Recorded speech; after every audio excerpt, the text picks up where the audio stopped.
Helo, Lily ydw i, a dwi'n mynd i ddangos i chi sut i gymryd eich pecyn prawf cartref a darllen eich canlyniadau. Cyn dechrau, rhaid gwirio bod gennych bopeth sydd ei angen arnoch chi.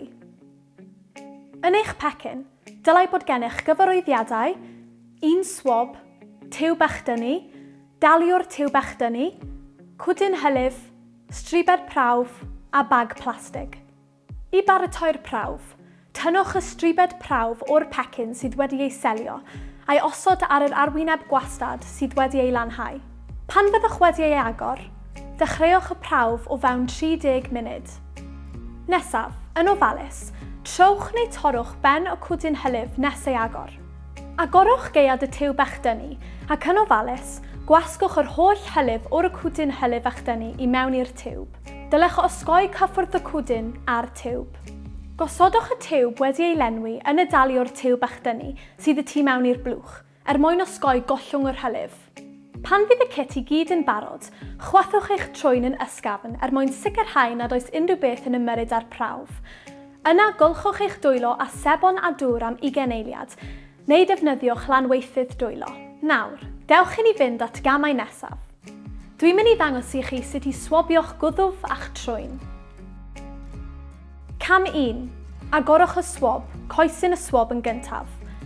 Mae'n bwysig nad ydych chi'n cyffwrdd â phen meddal y swab. Os yw pen meddal y swab yn cyffwrdd â rhywbeth arall, ni fydd y canlyniadau'n prosesu'n iawn. Cam 2. Gadewch i ni ddechrau gyda'r gwddwf. Gan ddefnyddio drych, edrychwch ar gefn eich gwddwf tuag at ardal y tonsilau. Mae'r darn hwn yn bwysig iawn. Mae'n hanfodol na chewch unrhyw germau ychwanegol ar y swab yn ddamweiniol trwy gyffwrdd a'ch tafod, eich danedd neu'ch gymiau. Mae'r rhan nesaf yn bwysig. Gan ddal coesyn y swab, agorwch eich ceg a rhwbio'r pen meddal ar draws eich tonsilau bedair gwaith. Tynnwch y swab yn ofalus, heb gyffwrdd ac unrhyw beth arall y tu mewn i'ch ceg. Cam 3.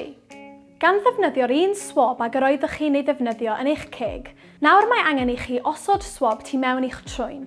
I wneud hyn, mae angen i chi roi'r swab y tu mewn i'r ffroen, gan sicrhau nad ydych chi'n cyffwrdd ag unrhyw rhan arall o'ch wyneb. Mae angen i chi roi'r swab yn eich ffroen nes eich bod chi'n teimlo gwrthiant.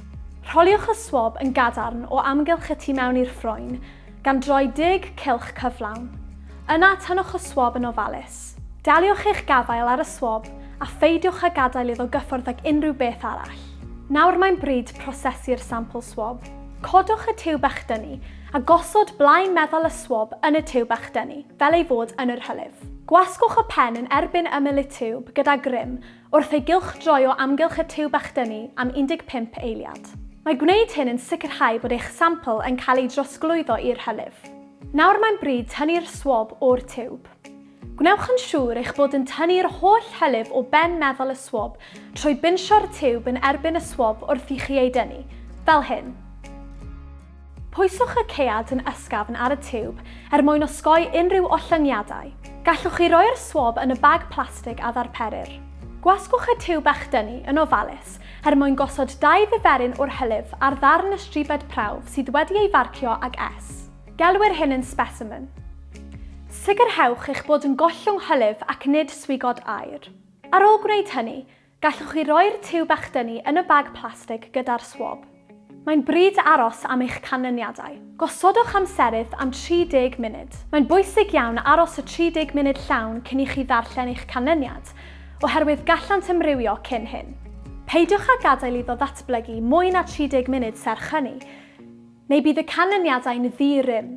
Ar ôl i 30 munud fynd heibio, edrychwch mwyn darganfod eich canlyniad. Fel y gallwch weld, mae 2 linell, un wedi ei labelu C a'r llall wedi ei labelu T. Mae un llinell wrth ymyl C yn dangos bod y prawf yn negyddol.